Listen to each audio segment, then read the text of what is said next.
Let's find the area of this circle. Again, to find the area of a circle, we use the formula pi times the radius squared. And of course, the A stands for area. Our circle now that I'm looking at has 28 as its diameter. So we need to know the radius of the circle. Remember, if this is the diameter, the radius is half. So my radius, the number that I'm going to use, would be half of 28, which is 14.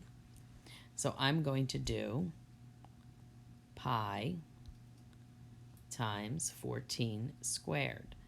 Now, since they didn't tell me what to use for pi, I'm going to leave it as pi, and I'm going to square 14 using my calculator. 14 times 14. And 14 times 14 is 196 pi inches squared because it's area. Now, I left it in terms of pi for that example. They're not telling me what to use, so we're just going to have to see the different answers.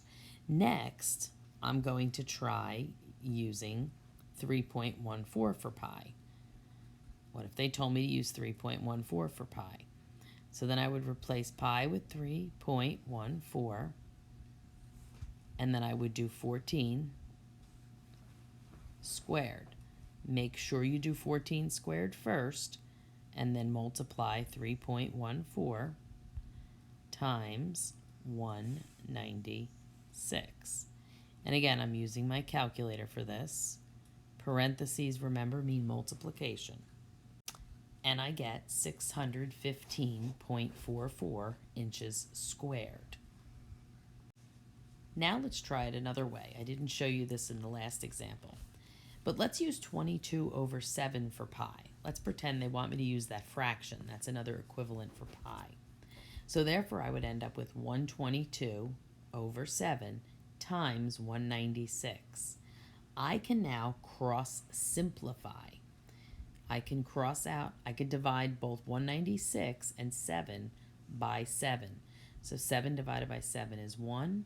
196 divided by 7 is 28.